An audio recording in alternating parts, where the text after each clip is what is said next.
ಈಗ ನಾನು pot holes ಮುಚ್ಚಲಿಕ್ಕೆ ಹೇಳಿದ್ದೀನಿ.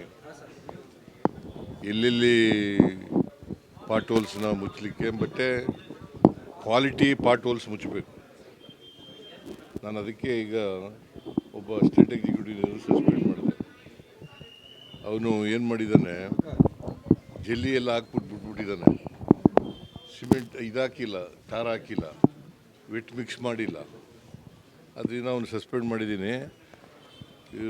ಇಲ್ಲಿ ಈ ರೋಡ್ ಹೆಣ್ಣೂರು ರಸ್ತೆ ಇದೆಯಲ್ಲ, ಅದು ವೈಟ್ ಟ್ಯಾಪಿಂಗ್ ಆಗಿದೆ. ಆ ವೈಟ್ ಟ್ಯಾಪಿಂಗು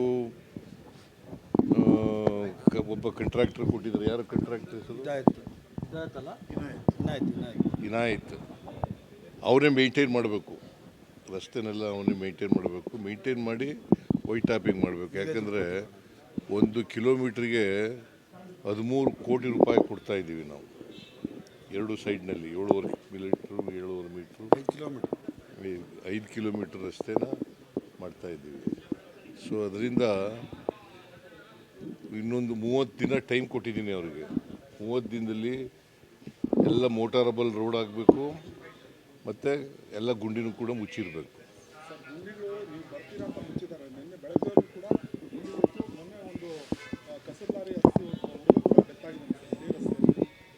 ಈಗ ನಾನು ಇಲ್ಲ ಅಂತ ಹೇಳಕ್ಕೆ ಹೋಗಲ್ಲ, ಗುಂಡಿಗಳಿಲ್ಲ ಅಂತ ಹೇಳಕ್ಕೆ ಹೋಗಲ್ಲ.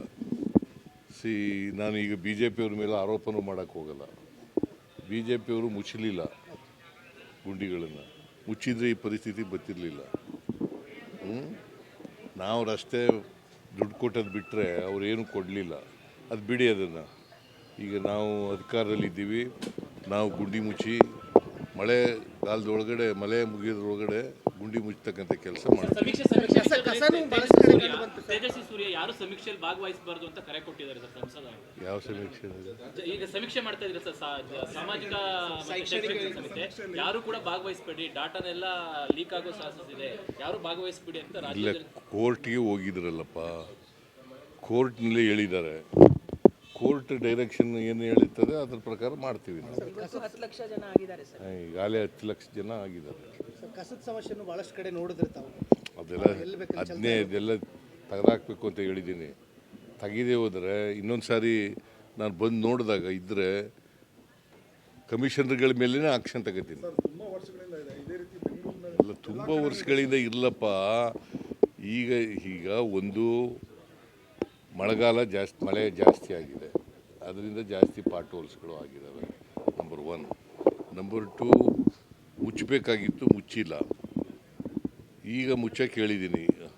ಎಷ್ಟೋ 16,000ದಲ್ಲಿ 4,000 ಎಷ್ಟೋ ಬಾಕಿ ಇದೆಲ್ಲ ಆಗಿದೆ. 1 ತಿಂಗಳು ಟೈಮ್ ಕೊಟ್ಟಿದ್ದೀನಿ ರೀ. ನಾನು ಮೀಟಿಂಗ್ ಮಾಡೋದ್ನಲ್ಲ ಹೋದ ವಾರ, ಆಗ 1 ತಿಂಗಳು ಟೈಮ್ ಕೊಟ್ಟಿದ್ದೀನಿ. ನಿಮ್ಮ ಸರ್ಕಾರ ಬಂದು 2.5 ವರ್ಷ ಆಗಿದೆ. ಗುಂಡಿ ಸಮಸ್ಯೆ ವ್ಯಾಪಕವಾಗಿ ಕಂಡು ಬಂತು. ಯಾರನ್ನು ಹೊಣೆ ಮಾಡಿದ್ದೀರಾ ಸರ್? ಯಾರನ್ನ? ಸರ್ಕಾರ ಬಂದು 2.5 ವರ್ಷ ಆಯಿತು. ಈಗ ಗುಂಡಿಗಳ ಸಮಸ್ಯೆ ಪ್ರತಿ ವರ್ಷ ಆಗ್ತದೆ ರೀ ಅದು. ಪ್ರತಿ ವರ್ಷ ಗುಂಡಿಗಳಾಗ್ತವೆ. ಮಳೆಗಾಲದಲ್ಲಿ ಅದು ಬಂದಾಗ ಗುಂಡಿಗಳಾಗ್ತವೆ. ಅದಕ್ಕೆ ಈಗ ಏನು ಹೇಳಿದ್ದೀನಿ, ಈಗ 5 ಕಾರ್ಪೊರೇಷನ್ಗಳು ಮಾಡಿದ್ದೀವಿ.